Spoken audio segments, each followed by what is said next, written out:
الرجيم. بسم الله الرحمن الرحيم.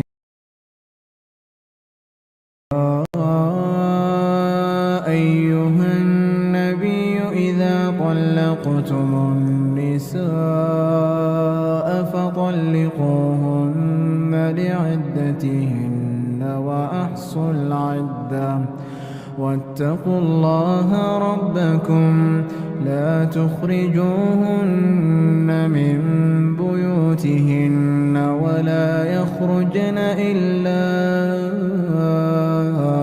أن يأتين بفاحشة مبينة وتلك حدود الله ومن يتعد حدود الله فقد ظلم نفسه لا تدري لعل الله يحدث بعد ذلك أمرا فإذا بلغن أجلهن فأمسكوهن بمعروف أو فارقوهن بمعروف وأشهدوا ذوي عدل منكم وأقيموا الشهادة لله ذلكم يوعظ به من كان يؤمن بالله واليوم الآخر ومن يتق الله يجعل له مخرجا ويرزقه من حيث لا يحتسب ومن يتوكل على الله فهو حسبه إن الله بالغ أمره قد جعل الله لكل شيء قدرا واللائي يئسن من المحيض من نسائكم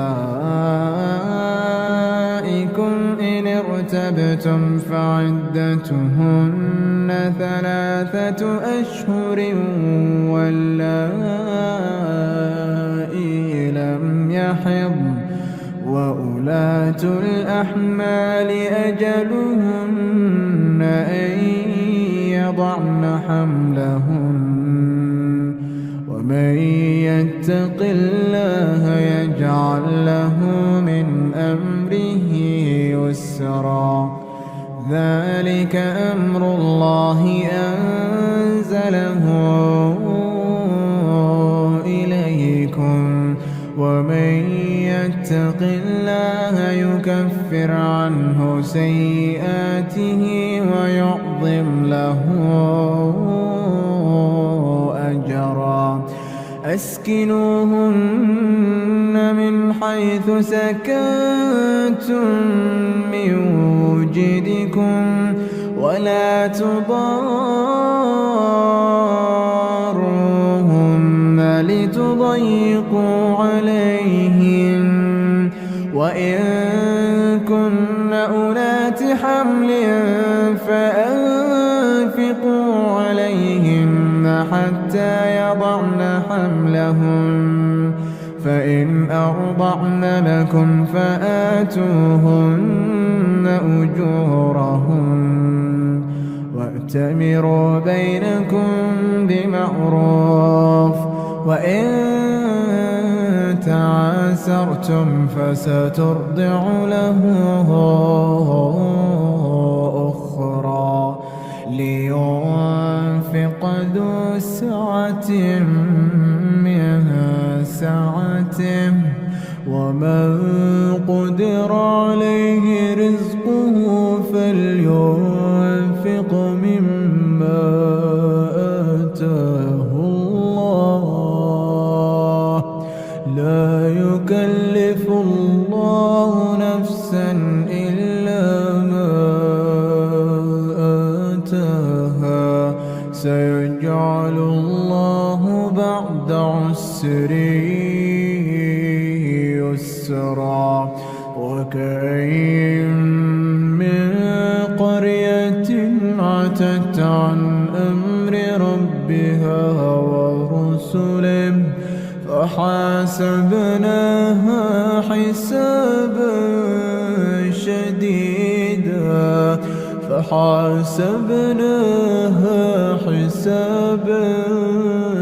شديدا وعذبناها عذابا نكرا فذاقت وبال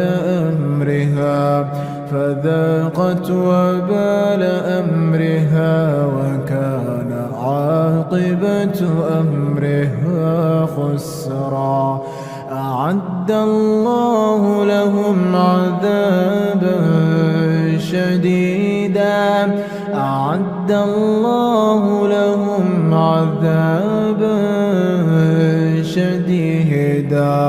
فاتقوا الله يا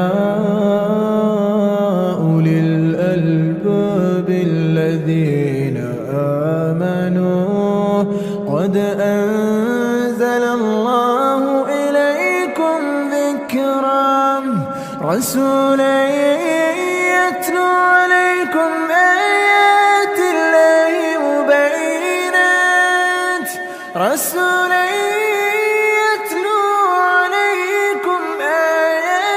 الله مبينات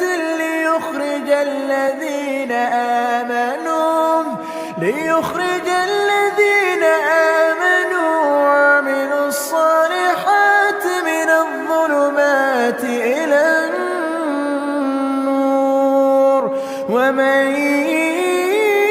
يؤمن بالله ويعمل صالحا يدخله جنات تجري من تحتها الأنهار خالدين فيها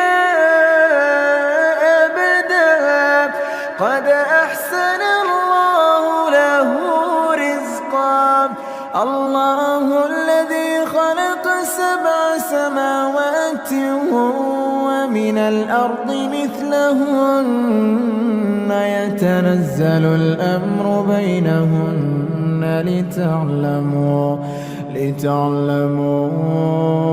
أن الله على كل شيء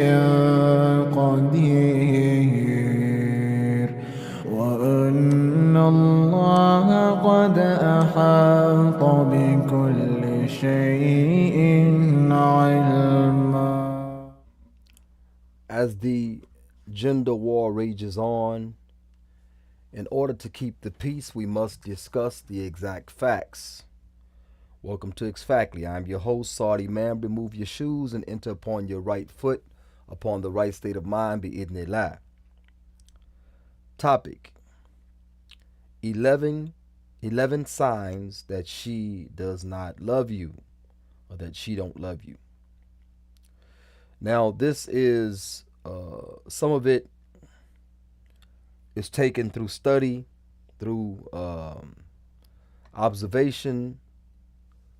Some of it is taken through, believe me, scientific fact, chemical, studying chemicals released in individuals, so on and so forth, through certain acts that they may commit.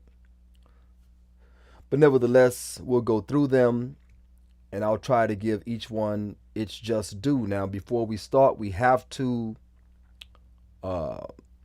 state that loving someone versus having love for someone is 2 different things. Okay? You can have love for an individual, but you may not totally love that individual. Also, depending on the individual, the relation you have with the individual determines what type of love. But in this setting, we are discussing intimate love between husband and wife. Intimate love, relationship between husband and wife, because of prior experience, traumatic and not, this may inhibit their ability to actually love you. Leaning more toward being in love with you more so than having love for you. Nevertheless, we'll cover the men first because this is men are more simple. We're not as complex, so we'll cover the men first briefly. Then we'll go into 11 signs that she does not love you. 11 signs that she does not love you. As far as men, how do men show love? Men show love through providing resources. That's how men show love. Even to the point when men are courting a woman, she may expect flowers. That's resource. It takes money to buy flowers, okay? So she's asking, flowers themselves are a resource, okay? So she is asking for flowers, or she's expecting flowers, she's expecting gifts. Upon dating, she wants you, the man, to pay for the meal, things like that. Okay, so because of that, we automatically are weighed, our love is weighed through resource. They're going through hard times. They get a flat tire, you pay for it, or whatever, you pay for the tow truck. All of that is providing resource. Just as is said many a times, a woman may say, I'm not cooking for you, I'm not your wife. I'm not your wife. And the man will say, well, what do you expect the husband to do? To provide, to pay for meals, to do this and that. So yeah, well, I'm doing all that now. So, but I got to wife you before you start acting like a wife. Now, of course, this is a conversation between non-Muslims. Wa alaikum salam wa rahmatullahi wa barakatuhu, brother Jawad. It's a conversation generally happening between non-Muslims in this particular scenario. But we see that a man, upon marriage, before the woman is required to provide anything for him, he has to give a mahar. He has to give a sadaq, a dowry. So we men tend to give, we offer before reciprocation. Before reciprocity happens, we tend to give first, and that's not a problem. But this is how men show love. Okay. Now, many ulama, one instance, I think it was Ibn Taymiyyah rahmatullahi alayhi, and others I've heard from about this. They said that if you marry a man, they advise a woman, if you marry a man with taqwa. Why? Because if he has taqwa and he loves you, he would treat you very well. But even if he hates you, he would not oppress you. He would not oppress you. Meaning he will provide what Allah Ta'ala has required for him to provide. And this is how men show love. This is how we show appreciation. This is how we show love. Okay. Now, the other way of providing love, let's say showing love after marriage, how a man does so, he goes above and beyond what we call, or what I call, the bare minimum. Housing to shelter from the elements. Okay, ample housing, ample clothing to hide your shame, okay, and protect you from the elements. And he provides adequate food and drink of a healthy variety and an adequate adequate amount. So with that being said, that's how we men show love. That's how we show our love. When a woman says, I've never felt loved by you, the man starts looking around the house like, I put you in a house. You're driving a car. You have nice clothes. That's what a man starts to look at. Women want that emotional thing that is unquantifiable. You can't quantify it, So this is what happens. So anyway, the other way you show love after the bare minimum is to provide extra things, the bags and the extra clothes and when they want to. I've heard women say, I'm a shoeaholic. I like to just buy shoes. Please just let me buy a new pair of shoes at least once a month. That's, and as men, we can't understand that. I know a lot of men today collect shoes, things like that, which is a very feminine trait.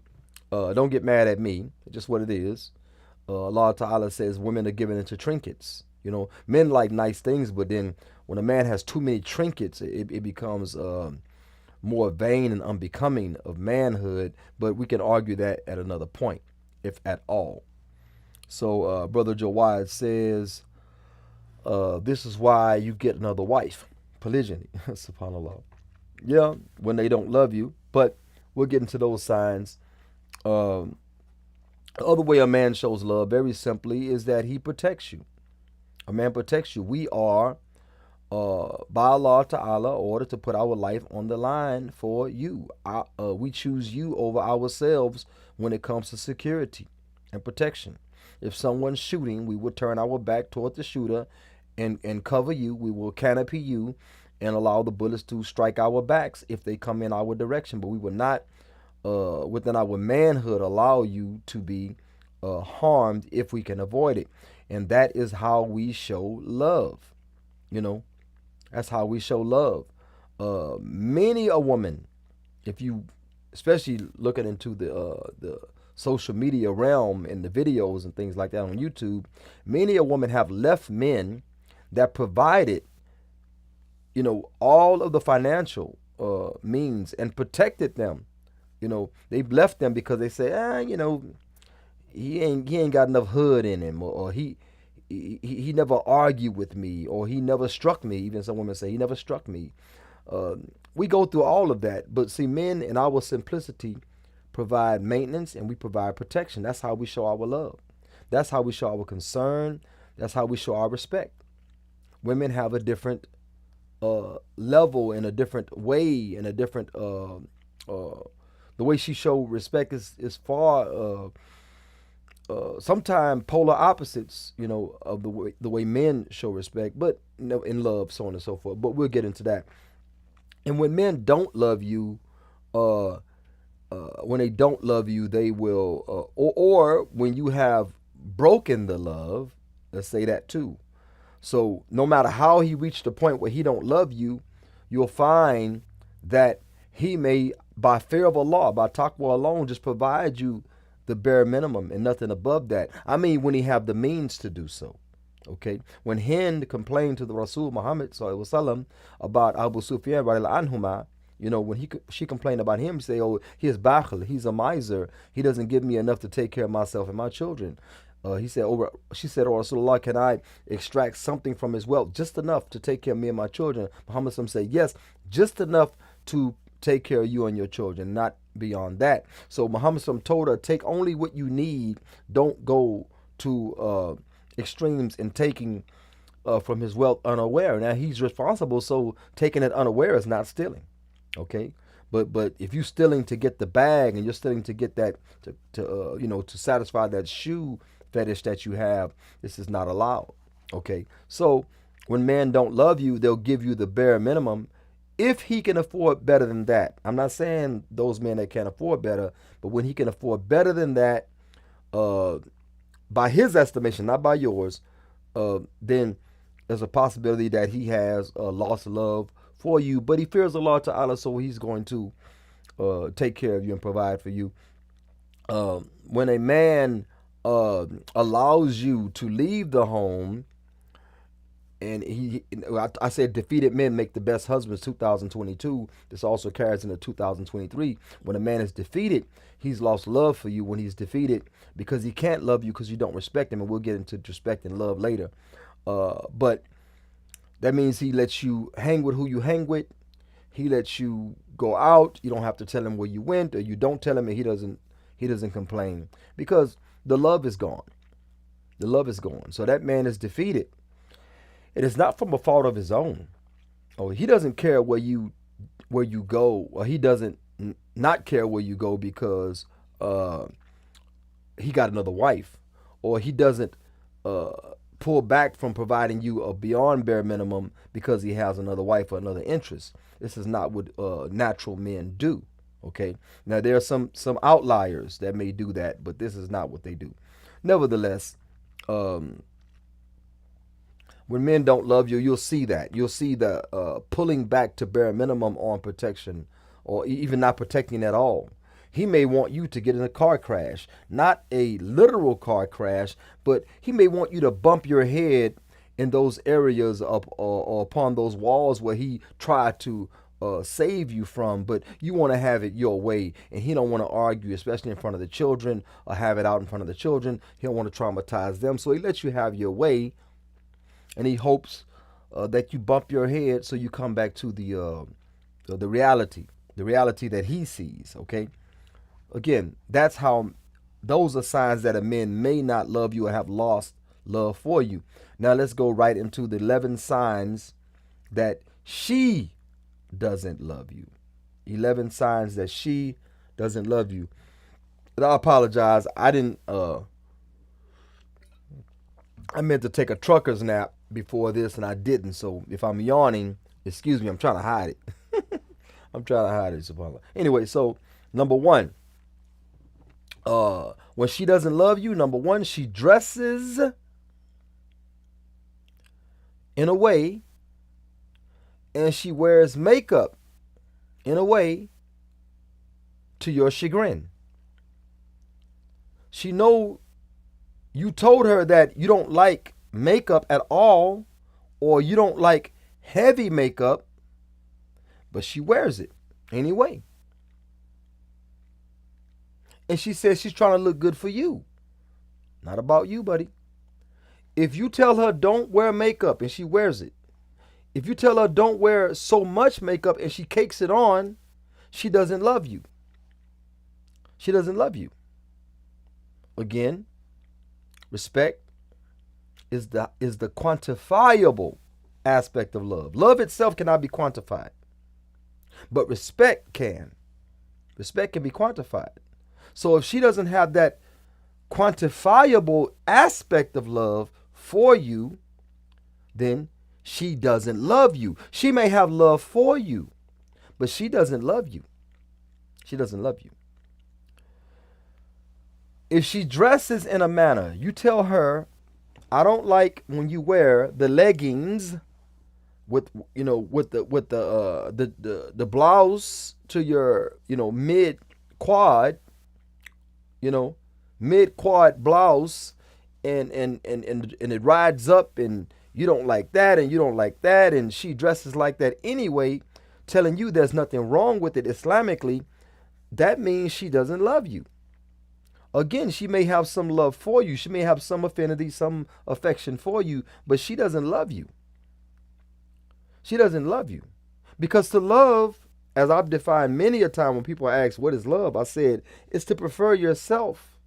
To prefer them over yourself. I love my children. My life for theirs any day. I love my wife. My life for hers any day. So when a person is about themselves, and a lot of time, like Brother Jawad mentioned, there's a woman to say, well, you're selfish. Look at polygyny. No, actually, that's not selfishness. Selfish is when you give your husband a hard time about polygyny. That's selfishness. You want for your sister what you want for yourself. Remember that hadith? Okay. So with that being said, selfishness is not when you take on more responsibility. Allah Ta'ala tells us in the Quran that when he offered the responsibility of the aql to the mountains and the heavens, and they denied it. They didn't want it. The trees, they didn't want it. The rocks didn't want it. The oceans didn't want it. But man took it up and said man oppressed himself. So anytime you take on more responsibility, you're oppressing yourself. This is what you're doing. I don't care if it's another wife with kids or not. You're oppressing yourself to a certain extent because you're taking on more burden, more responsibility, more that Allah Ta'ala will ask you for in the next life, and more burden in this life. You're taking it on. You think some vagina's worth that? You really think vagina's worth that? So the selfishness is not from the man that takes another wife. The selfishness is from the woman that stands in the way or becomes obstinate. That's where the selfishness is from. Nevertheless, she dresses and carries herself and wears makeup, so on and so forth, in a manner that is much to your chagrin. You don't like it. Number two, she loves strange attention.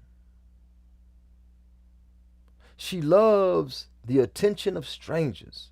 And this is a social media phenomena that has increased this the releasing of this chemical that women get when you like their picture, when you comment how beautiful they are, when you comment how lucky their husband is. The husband's lucky, but he don't want her doing what she's doing. So how lucky is he? How lucky is he? And the same guy saying your husband is lucky wouldn't want you or his wife doing that to him. I got some personal experience with that crap. You know, dude said, "Oh, you're such a good wife." You know, she wasn't a pile of excrement, but he said, "You're such a good wife."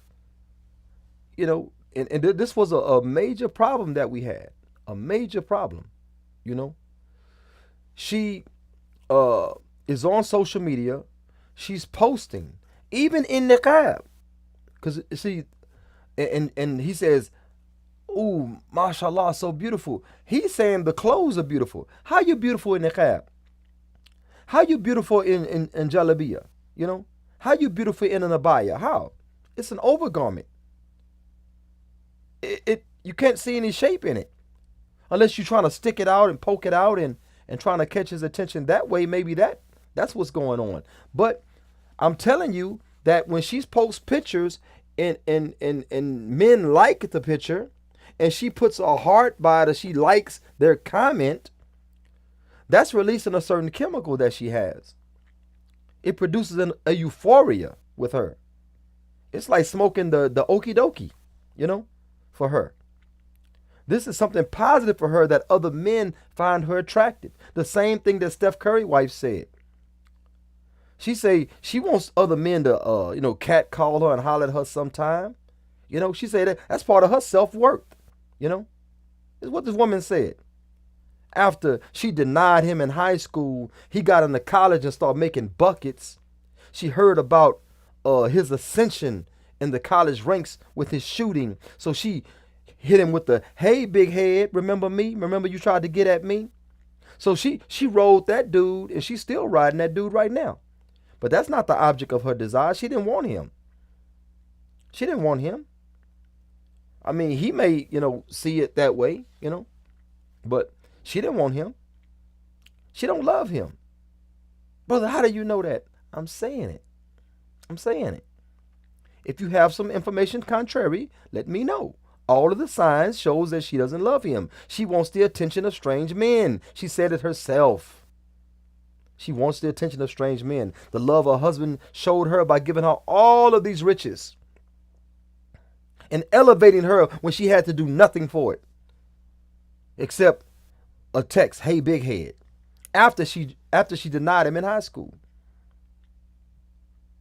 She hadn't earned a dime of that, but she enjoys it.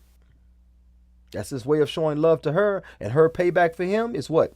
I want strange men to desire me and to catcall me and to, "Hey, baby, hey, mama, little mama, what you doing? What's up?" That's what she desires. Okay? Nevertheless,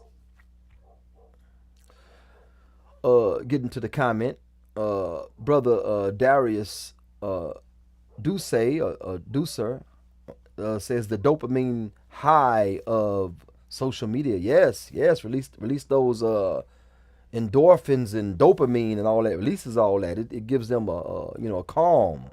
They like it. Releases those same chemicals. Okay, so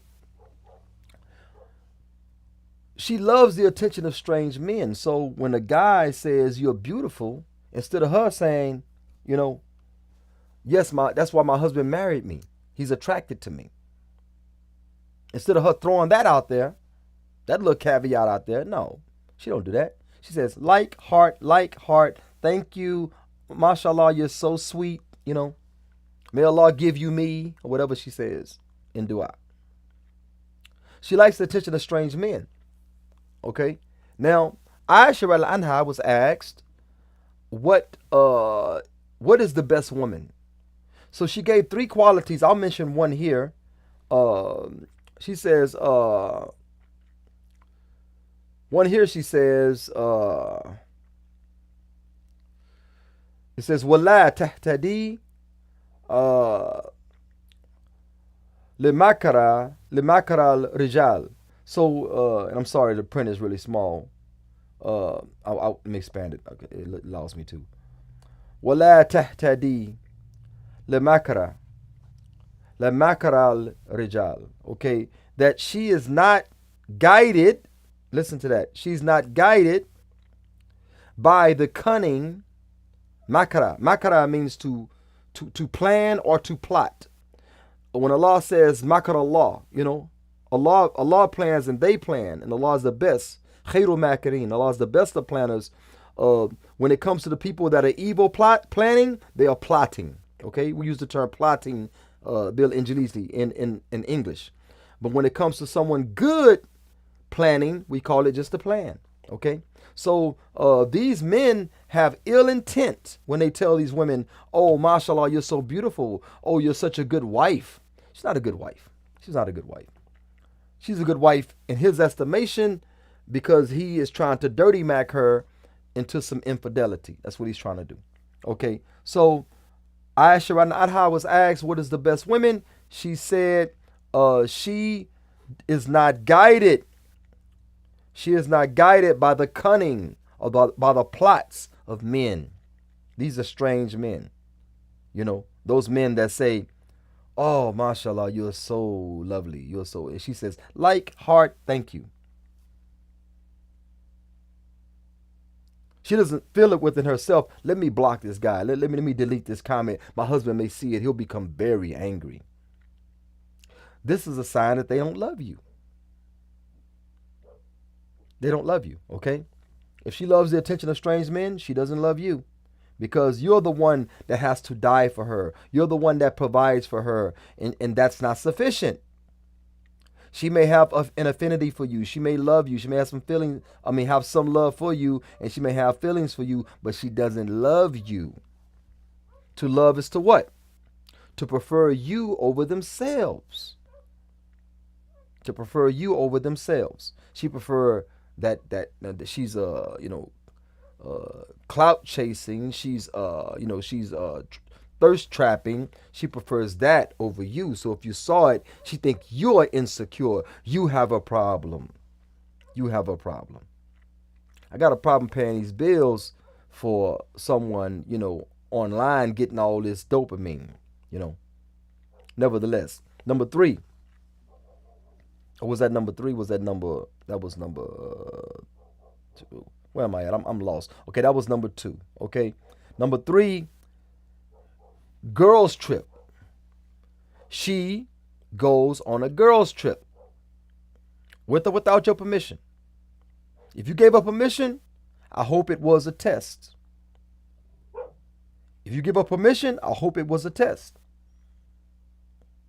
I want to go on a girls trip. She don't love you. She don't love you. Now women are creatures of influence, high influence, more so than men. So perhaps her friend said, "Let's go on a girls trip. Let's just chill out and relax, so on and so forth. Or let's see if our husbands will watch the children if you have children." And she comes to you and say, "Hey, my friends want to go on a girls trip." You say, "Oh no, don't go on a trip." You know what happens on those trips?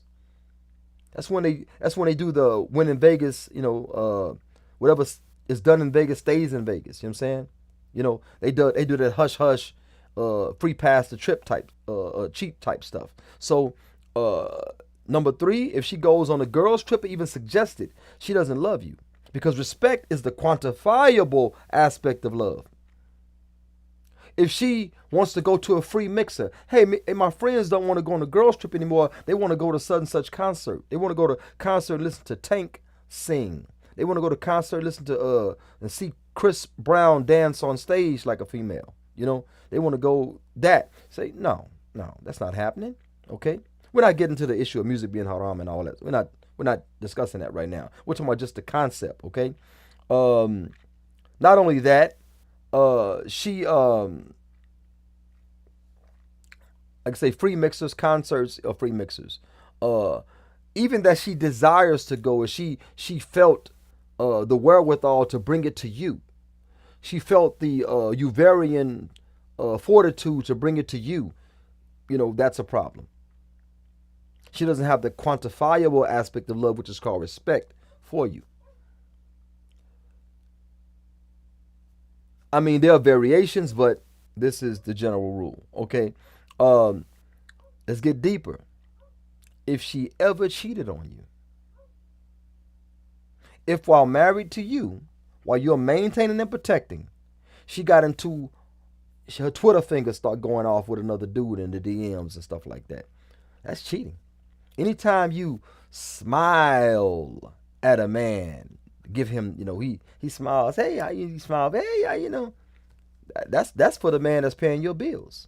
You know, if he smiles at you, you smile back, ask him for $40. This is real talk. She doesn't love you if she ever cheated on you or contemplated cheating on you.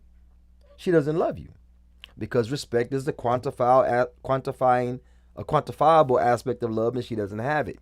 She doesn't love you. She doesn't love you, and this is true.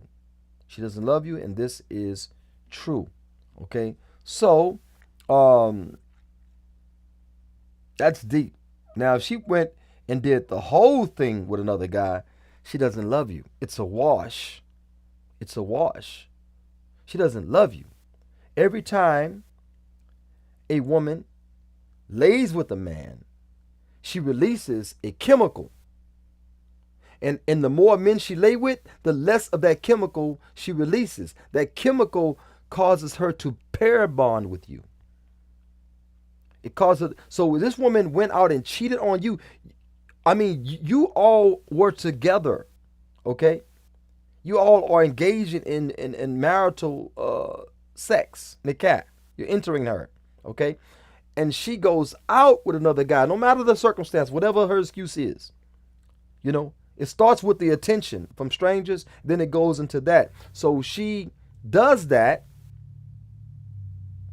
She doesn't love you. She can't love you. She can have love for you. Now let me explain something to you about love for. Okay. Well, you know what? I'll go to the next one before I explain the love for. Okay, the love for you.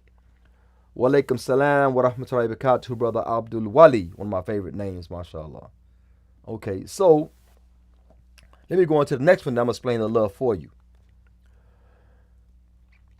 Prior to you, she was a serial killer. Serial killers have a lot of dead bodies. A lot of bodies, okay? She has a lot of bodies before you, okay? She was a serial killer. Her chances of loving you because of that chemical being released gets less and less and less the majority of bodies that she has. She releases less and less of that chemical. That's why I say scientifically, she releases less and less of that less and less of that chemical. Sorry, less and less of that chemical. That chemical is what causes them to pair bond. So it limits the amount of love she can actually have for you. Scientifically, it limits the amount of love she can have for you. She's gonna always think about that dude. And let me explain to you about love for you. If women had their druthers, if a lot of women had their druthers, if they were honest, a lot of women only want one man. This is their nature. One man, pair bond, one man. If a lot of them had their druthers, they would have this guy for seafood, this guy for Italian food, this guy for IHOP, this guy for Chili's, this guy for Cheddar's, this guy for Cheesecake Factory. Okay, they even saved these guys' names in their phones under Cheesecake Factory. They do that. Okay, women in general. Okay, and when we say, oh, that's just calf for women, oh, I hate to break it to you. I don't even want to discuss it right now. I hate to break it to you, but nevertheless, they save the numbers in their phone. He does this. He does this thing I like. They will have 10 guys. Same woman will be anti-polygyny. They'll have like 10 guys satisfying a certain aspect because there's something deficient about their husband. They don't love him. They don't love him. If she was a serial killer before you, she can't love you. So when the Sahabi asked the Rasul Muhammad, he said, can I marry such and such? Muhammad said, no, she was a prostitute. She was a prostitute. Well, brother, what about her? She can't, she need a husband and da. Well, let her find a husband. But this Sahabi, Muhammad told him, don't marry her. Don't marry her. He was the one that had the underground railroad from Mecca to Medina that was sneaking out the Muslims. He's that one. I forget his name, subhanAllah. But told him, don't marry her. Don't marry her. And this is the issue. Muhammad knew that this woman could not, love him in truth. They got women, man. We'll get into this on the next one, but they got women that in certain professions, certain professions in quotation marks, they have a guy, I don't know if they use him for rides home. It's the guy they live with. He splits the rent with them, or sometimes they pay the whole rent. They just need a guy there to hold them like their father never did. If she was a serial killer prior to you, if she has known a lot of men, if a lot of men have, as they say, knowledge of her, she doesn't love you. And it's not her fault that she can't love you. It's her fault that it's not her fault that she doesn't love you. It's her fault that she can't love you because she wasted all her chemicals. She wasted all her chemicals. And you'll listen, those women that don't have any more chemicals left, that pair bonding chemical, those women talk like this. That brings me to my next one. Those women talk like this. Dude ain't nothing for this, ain't nothing, no good for this, and that. All they can do for me is this, and that. They talk like that, he could pay my rent. He could do this, he could do that. They talk like that because they have no more chemicals. They have nothing to give. That bonding agent, that bonding chemical that they release when they're intimate with a man has been frivolously, dispersed. It has secreted. It has not secreted, but it has what do you call that? It has dissipated. They don't have it anymore. But they have such low quantities of it, unquantifiable. Okay, it does not have any effect anymore. And that brings me to the next one, which is number 6. Number 6. If she was ever in the skin industry, if she was a scripper, if she script, strip, I'm using the ghetto term. If she was a scripper, okay? If she was in a Ludacris video, video vixen, anything in the skin industry, modeling, bikini, modeling clothes, it don't matter. Modeling feet. If she was in the skin industry where her womanly wares were used to earn money, walaikum salam wa rahmatullahi wa barakatuhu, Sister Amina. If her womanly wares were used to procure and make money, she can't love you. She can't love you. She can't. Now, some of you may say, I used to do such and such. Please don't say it here. I used to do such and such. I love my husband. You have love for your husband, but you can't erase your memory. I took Shahada. Allah didn't erase your memory. Allah didn't erase your memory. You're going to think about your past. When that husband hit that spot, you're going to say, Tyrone hit that spot better.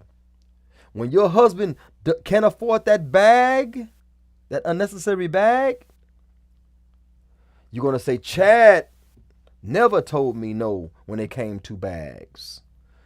If you don't say it out loud, you'll say it in your mind. In a moment of anger and frustration, you may say it out loud. You'll let that man know, Chad bought me a bag, never denied me the bag, such and such hit the spot, Tyrone hit the spot, and that's just your way of telling him, I don't love you. I don't genuinely love you. I got love for you. I got feelings for you, obviously, but, I don't love you. If she has any past skin industry work, she can't love you. It's not her fault that she don't, but it is her fault that she can't. She can't love you. And believe me, the memories are not erased. They remember those guys from the past. Let's say the guy in the past was trash. Because I had this arrogant thing I used to say. I would say everybody before me was practice. You know, I'm coach, I'm going to put you in. You know what I'm saying? Everybody before me was practice, I'm putting you in the game. Okay? I used to say arrogant stuff like that.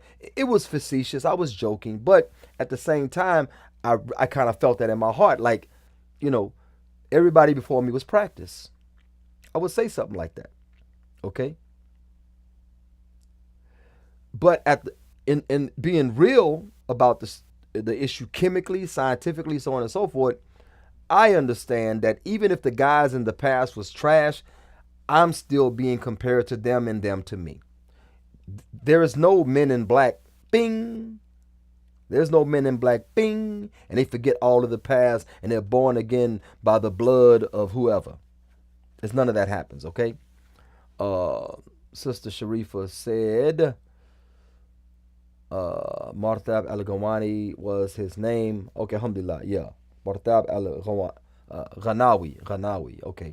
I always forget that name, subhanAllah. I forgot her name. Her name, Walaikum salam wa rahmatullahi wa barakatuh, sorry. Her name slips my memory also, okay. She said Marthad, okay, Marthad, okay. So, alhamdulillah, shukran, sister. So, with that being said, the skin industry, I used to say, even as a non-Muslim, as a kafir, I used to say, I didn't become Muslim until I was 20. I have a lot of experience in kufr, okay? So, I used to say, I would never mess with a stripper. I would never mess with a stripper. Or so-called dancer, exotic dancer, whatever they want to call it. Anyway, so I would be in a store and I would see a girl. She would look nice. And I would say, hey, what's up? You know, what's up with you? Nothing, you know. What you do? You know? Oh, I dance. You a ballerina? No, I dance. You a stripper? Yeah. Oh, hell no. Excuse me. I pay for my stuff and I'll leave, you know, just like that. And I always had that attitude. And then you become Muslim and you say, well, you know, they take shahada, Allah forgives and things like that. And you go with the, it's really simpish. You go with the simpish mentality because you say, well, Allah forgave her, I'm going to forgive her, let's start again. But you don't understand, trauma just doesn't go away like that. Now, shahada does cure a lot of trauma. Shahada does cure a lot of trauma if you fully embrace the Aqidah of Islam. If you embrace Ash-Shakhsiyya al-Islamiyya, the Islamic personality, which first you have to adopt enlightened mind. You have to adopt the mentality of enlightened of Ash-Shakhsiyya al-Islamiyya, the Islamic personality. Adopt the mentality of it, then the behaviors will follow. So you can find yourself getting over PTSD and certain trauma that you have from the past, but not a lot of people are given that type of dawah. I know for a fact. Not a lot are. And that's the fault of myself and other individuals that understand what the Muslims need, but we don't act in unison to do so. You know, so that's another discussion. But nevertheless, that skin industry, bruh, I know, I heard of people that do the borno, you know, the borno. They have the sex on, you know, on video or whatever. Some of them have taken shahada, and people say, oh man, you know, I know one took shahada, and I say, man, I don't know what brother gonna marry her, brothers. And people say, astaghfirullah, brother, you know, you always cruel, you always talking about this and that, you need to learn to shut up. Okay, you marry her then, marry her. Marry her. 1,000 men have visited that cave. Marry her and see if she loves you. Hope you want your wife to love you. Marry somebody from the skin industry. Anybody that done it, lesson learned. Any good man, any man that strives for goodness, any man that strives for righteousness, that marries a woman that has a sex industry past, a skin industry past, subhanAllah, Now some sisters be like, bruh, you killing the game. How you know? Don't expect love. If that's what you want to do, and they took Shahada, okay, marry them as third, fourth, or even second wives. But don't expect the love. They can't. This brother don't know what he's talking about. Okay, go ahead. Go ahead. You're going to be experiment number 7,800,059. 59. I think that we're on 7,800,059. I think that's one number we're on now. You're going to be that next failed experiment. Go ahead. Don't expect love. Expect her to have, she's going to do some things for you that she learned from those 1,000 dudes that came before you. And you're going to say, yeah, ooh, she really loves me. No, she don't love you. She knows how to perform. What's those animal trainers? Those two homosexuals that train tigers. One of them got Sigmund and Freud. Not Sigmund and Freud. Well, I'm saying Sigmund and Freud. Top and bottom. I don't know what the hell that dude's name is. So anyway, y'all know the two gay tiger and lion trainers. Those guys, right? One of them got devoured by the tiger. You know what I'm saying? He got devoured by the tiger. Okay, because he didn't accept the nature of things. Okay, he thought him and that tiger could pair bond. That tiger has no chemicals for you, funny sir. A tiger has no chemicals to pair bond with you. It's a wild animal. You can make it do tricks, just like she'll do tricks for you. But don't expect love from that tiger. And don't expect love from people that have a skin industry past, okay? Now, let's go into number 7. Almost there. We're going to 11, okay? Bear with me. She's still finding herself. You marry her, and she's still finding herself. This is how you know. I'm in school. When did this happen? You got in school? Yeah, I'm in school. What about the kid? Oh, I found a daycare for him. She just does all this planning. Didn't even check with you, the Amir, the maintainer, the protector. Didn't check with you at all. She don't love you. She don't love you, okay? Didn't check with you at all. Oh, I got hired. I probably didn't tell you last month I signed up for this, Wells Fargo, and I got hired. You finna start working? Yeah, from home? No, I got to go in 3 days a week, and then 2 days I'm at home. I mean, why didn't we discuss this? Well, I don't see no problem working. I feel oppressed. I'm trapped in the house. I'm like, oh, Lord, okay, man, look. Okay, thank you for telling me you don't love me. Thank you. I thought you loved me. Silly me. Silly me. If they still trying to find themselves, you are their purpose. Now, Allah says, "Illa liya'budun," except to worship Him. Part of a woman's worship is her obedience and pleasing of her husband. That's why at the time of her death, if her husband is pleased with her, she can enter Jannah through any door she chooses. That's why. She can enter Jannah through any door that she chooses. So pleasing your husband is part of your ibadat. Obeying your Amir, which is your husband, is part of your ibadat. Muhammad said, whoever obeys the Amir has obeyed me. Whoever obeys me has obeyed Allah subhanahu wa ta'ala. And Muhammad also said the husband is the Amir of the family. Okay? And you are part of that family. Whether you love him or not, you have to obey him. Whether you love the Khalifa or not, you have to obey him. Whether you love those dudes that's ruling the Muslim lands now, those despotic puppets, you still obey them. So it's not an issue of love. It's about the quantifiable aspect of love, which is called respect. Okay? So if she's still trying to find herself and she hasn't made you part and parcel her purpose, then she doesn't love you. Or she doesn't love you yet. But if she got those things that preceded number 7, ooh, man. Yeah, got bad news for you, buddy. Okay. Number 8. She's raised by a mom that couldn't find or keep a husband. She's raised by a mom that couldn't find or keep a husband. So she doesn't know how to love you. She doesn't know how to respect you. She doesn't know how. Now, I'm going to dispel one thing. Me and a brother was talking about it the other day. They got this thing, who gets fed first, the husband or the children? Now, I understood the logic for those that said the husband's fed first. They say you got to establish the hierarchy. The husband is fed first, not because he deserves it more than the children, but or that he needs it more than the children, but you have to establish the children. This is the head of the house. So the husband eats first. But y'all think the husband's in the kitchen cooking and then he eats first. Oh, get out of here. Muhammad wasn't doing housework. He couldn't even work a 9 to 5 after the wife. You think he went to all 9 houses, cleaning the houses?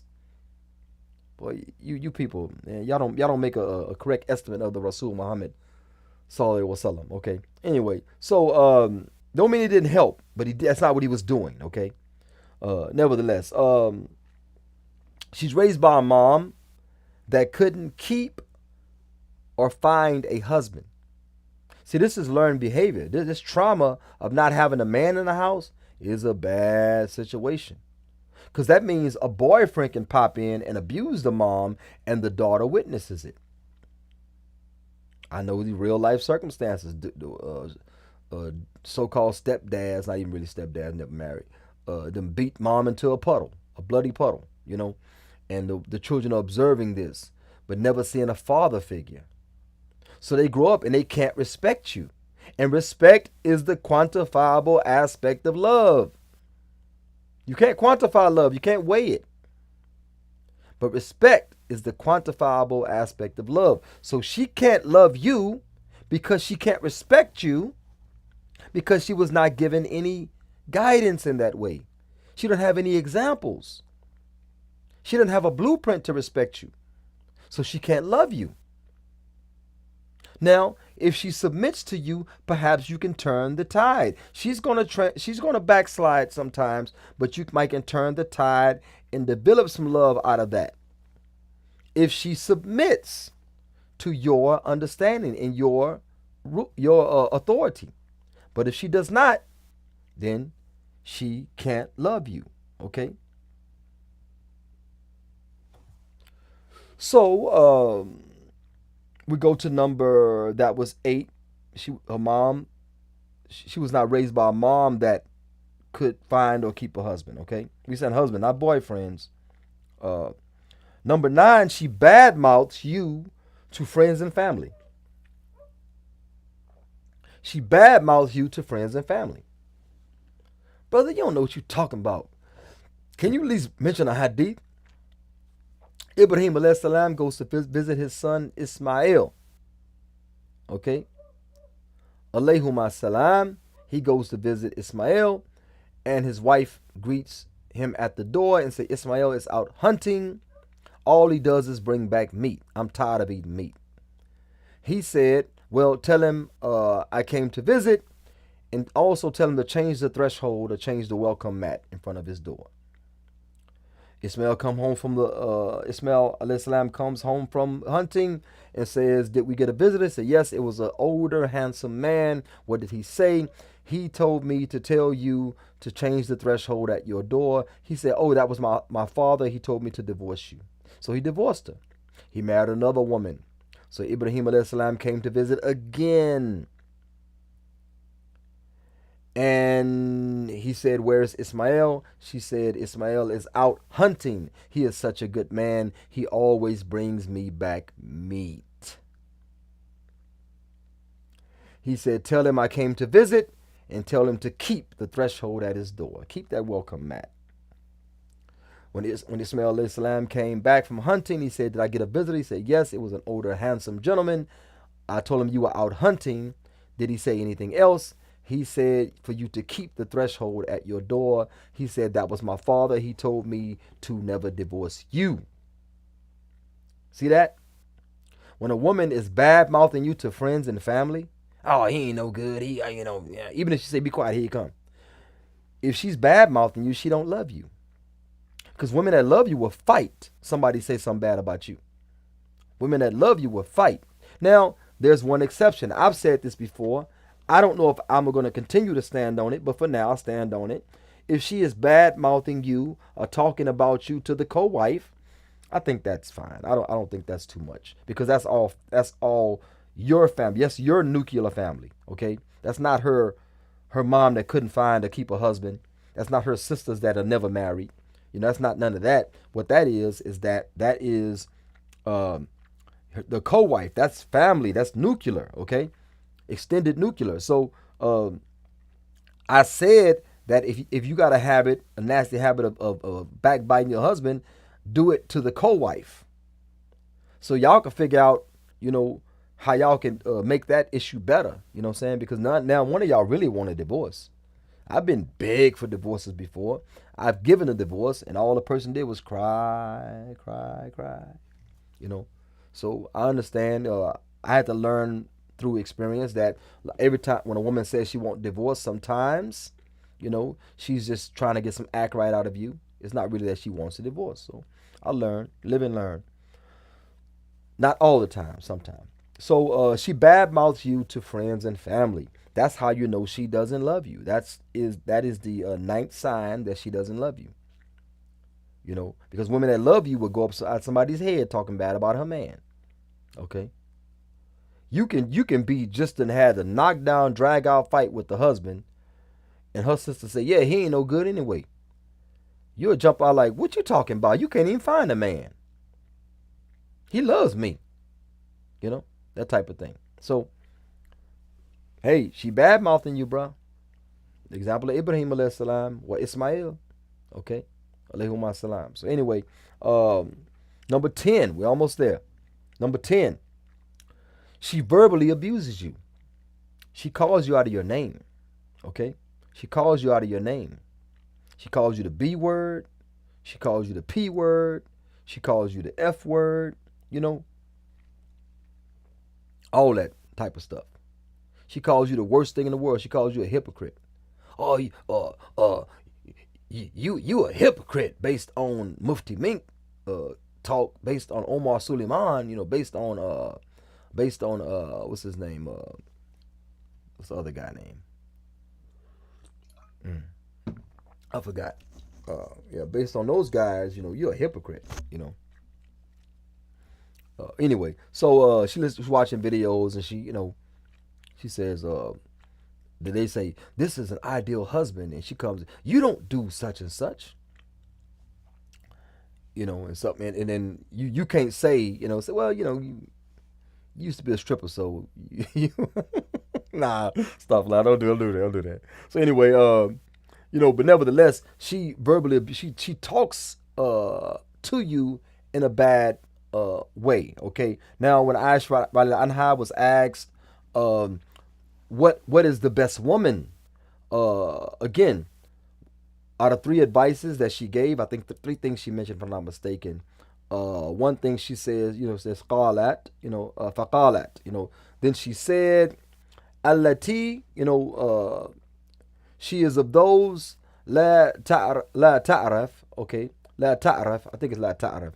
It has no tashkil here, so excuse me. Ibal maqal, I think that's ibal maqal. I'm sorry if I'm destroying it. Ibal maqal. There's no tashkil, and there's no tashkil here, and sometimes I struggle when there's no I struggle when there's tashkil. Nevertheless, so basically what it's saying here is that she doesn't know, she doesn't have knowledge of la ta'araf. She she doesn't have knowledge of what? Okay, of bad speech. You know what I'm saying? She doesn't say bad things, especially toward her husband. This woman doesn't know of bad things to say. Okay, like the mother of Abu Hanifa, rahmatullah alayh, okay, alayhum, and his father. This story, the father of the grandfather on the mother's side of Abu Hanifa said that his daughter was deaf mute, could not speak. And when Abu Hanifa's father heard that, he thought that she literally couldn't speak. But what the grandfather, Abu Hanifa's grandfather, meant was that she does not speak kufr. She's deaf. She doesn't hear kufr. She doesn't speak kufr, and she's crippled. She's paralyzed. She doesn't do kufr. Okay, she's paralyzed from the kufr, so on and so forth. Okay, she doesn't see kufr. She's blind. She doesn't see kufr, or she doesn't seek out kufr. Okay, so with all that being said, this is the quality of a good woman according to our mother Aisha anha. Okay, she doesn't know or have knowledge of bad speech, bad things to say. Okay, bad language, bad slogans. She doesn't know them. Okay, she doesn't use them. And I mentioned before, she is not deceived, or she's not guided by the cunning of men. You sure look good. Can I get a picture of you? Yeah. Click, click, click. Next thing you know, it's on the internet. Not. I mean, even with the hijab on. Who took a picture of you? Oh, some guy wanted a picture of me. He said, I was cute. I say, well, you need to contact that man. That'd be a good candidate for you, because you're divorced right now. It might sound harsh. Oh, yeah, that sounds kind of harsh. But see, good women are not, they're not toys for strange men. They're worried about what their husband wants. Or am I attracted to my husband? Okay, that's what they're worried about. Nevertheless, the last one, she loves her job. Now you're tripping. Now you are officially tripping. You are officially tripping. She loves her job. You know what her job is? I'm going to say after kids, after marriage, after kids. You know what her job is? It's a sanctuary away from you. It's not stress-free. It's not stress-free. It's not stress-free husband-wise. It's not stress-free child-wise. Okay? It's a whole different stress. But she prefers that stress over this stress. See, I'm different. My children don't stress me. My children actually are a source of joy for me. Joy. Seeing them, picking them up from school, dropping them off. My son texts me, Dad, I need gas. Just Cash App. Just that stuff is, I don't know, I'm a strange fella I am. I'm fulfilling my duty to Allah Ta'ala, and I'm raising my children to love me and to love the Deen. Little bitty children saying Al-Fatiha, this is wonderful, especially for a Negro from the projects. I wouldn't raise even in Saudi, they don't.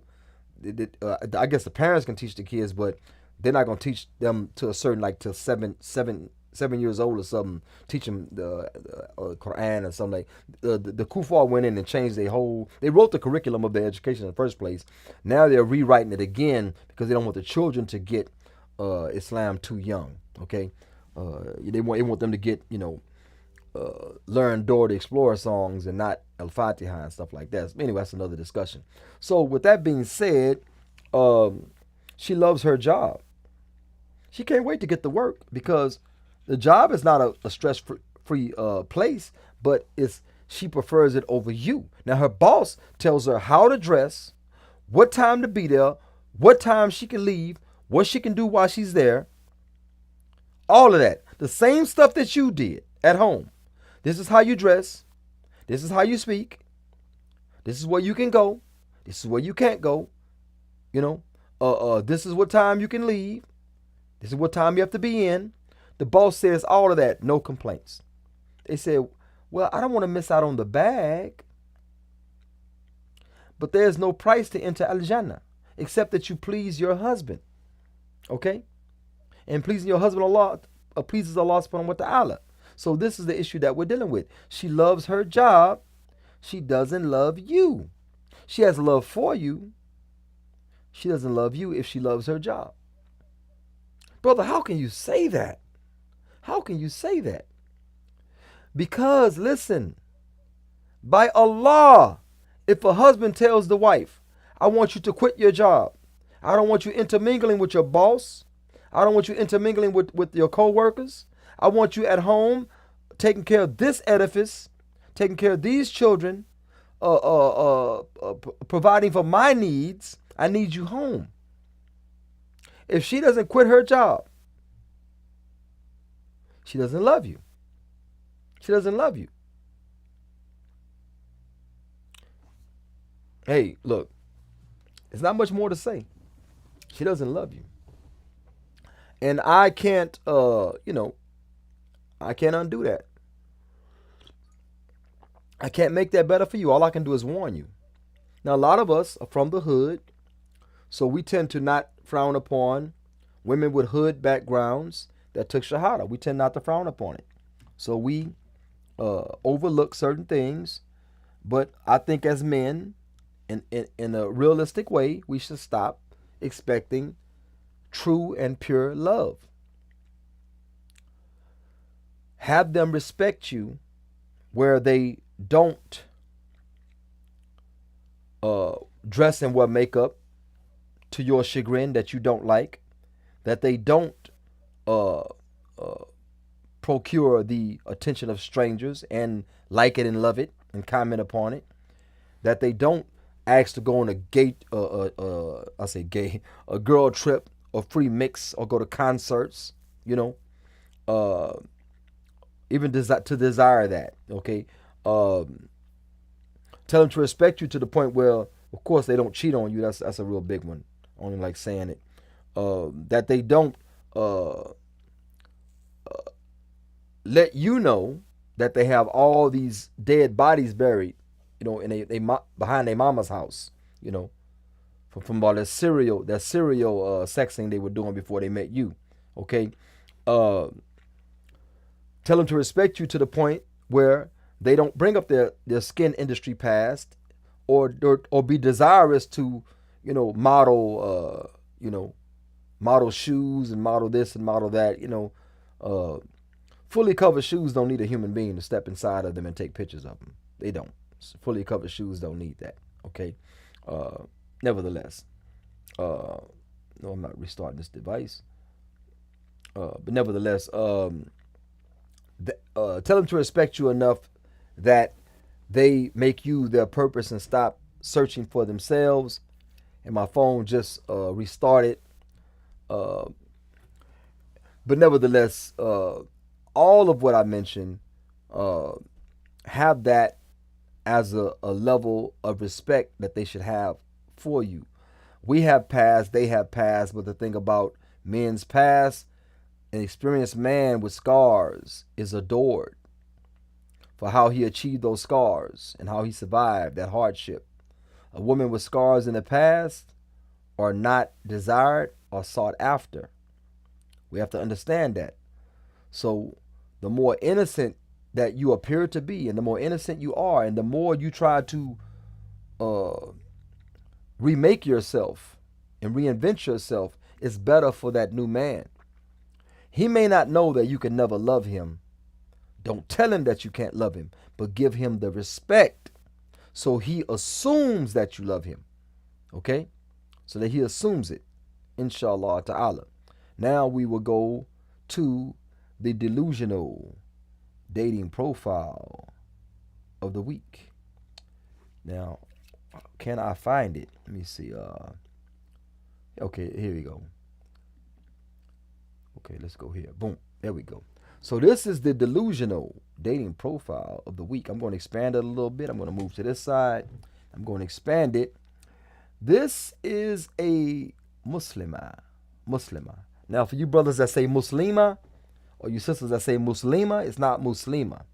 It's Muslim, Muslima. Okay? Masculine, Muslim, feminine, Muslima. Okay? And take it from me, and I don't even know Arabic like that. So, nevertheless, this is my Prince 37. This is a Muslima, Okay? But Muslimah, but something funny about the profile, of course, they don't cover. And I say, of course, you say, oh, how arrogant, how evil of you to say, of course. Well, this is Facebook dating where I got this from. So, nah, I don't. I think I've seen one or two possible Muslim brothers. Allahu alam. Uh, and of course, I'm not seeing all of the male profiles. So whether somebody sends these in, or however I achieve them, or I see them myself and I screenshot them. Nevertheless, this is where we are. So my prince is a Muslimah. Okay, benefit of the doubt. She says, I'm just a simple human being that really revolve my life around my boys. Okay, so she has children, okay? I'm a hard lover and respect the same in return. I can be pretty chatty. I like crafty things. Oh, these commas are killing me. I'm an aspiring photographer. I like going outdoor activities. So she like her doors to be outdoor when she go for activities. I understood that. Okay, I'm looking for a man who is truly wanting a relationship with marriage as goals. So she's willing to have a relationship long as the goal is marriage. See, she gonna release more of these chemicals, and by the time she actually find a husband, she's not gonna be able to love him, you know, if that's not the case now. I'm looking for a man that can lead a household. Okay, that's positive. And doesn't need a woman help, but can appreciate it. And a man who shares the same beliefs as me, Muslim. So she's telling you here that she is Muslimah, okay? And she wants a man that shares her same beliefs. I like that, but she should not expect to have a relationship with that man that's going to lead to marriage, because we Muslims, we marry out the gate. Out the gate we marry. We on marriage like a greyhound, a muzzled greyhound is on that fake rabbit that's going around the track. Okay? She says, and this is the key. This is the what do you call that? The crescendo. This is the coup de grace, you know. This is the Shangri-La, if I'm using that right. Okay. She says, don't have to be pious. Now, this is the biggest red flag. She's not covered. Red flag. She wants a relationship that may lead with marriage as goals. Okay. Red flag. The biggest one is when she says you don't have to be pious. That means you can't tell her to cover. Now you're going to figure, how did you read that? How did you read into that? She don't want you to be too religious because you may tell her that you must cover. And that's not what she's trying to do. She's not going to cover for Allah Ta'ala. She's not going to cover for you. She don't want you to be too pious. Don't be too pious. Because when you're pious, you start to put all that piety on things around you. Okay? You at family reunions and you won't eat the pork. You know? You at family reunions, you asking what's in the beans, what's in this, what's in that. You asking too many questions. Asking all them questions, making statements, assuming, you know? And people don't like that. You used to eat mama's beans, you know? You used to have a pulled pork sandwich. I don't know why they gotta pull it, you know, but you used to have a pulled pork sandwich. Now you don't because you so pious. You're religious now. So she don't want anybody religious, listen to me, because she don't want you to put that stuff on her.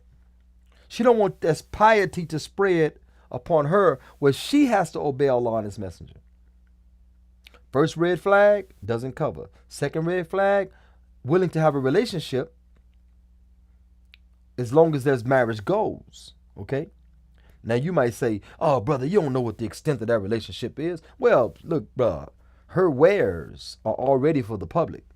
She has public wares, okay? And then she says, "Okay, green flag, you must have the same beliefs, religious beliefs as me." Green flag, the biggest red flag, burgundy flag, don't have to be pious. And you might say, "Well, see, she's not ruling out piety. She's not ruling out piety, but she's saying you don't have to be pious." Meaning that, you might drinky, smoky, sexy, no marriage, That's a possibility. Nevertheless, that's all that I have for this week's delusional dating profile of the week. Thank you all for viewing. I will see you all next week. Assalamu alaikum wa rahmatullahi wa barakatuh.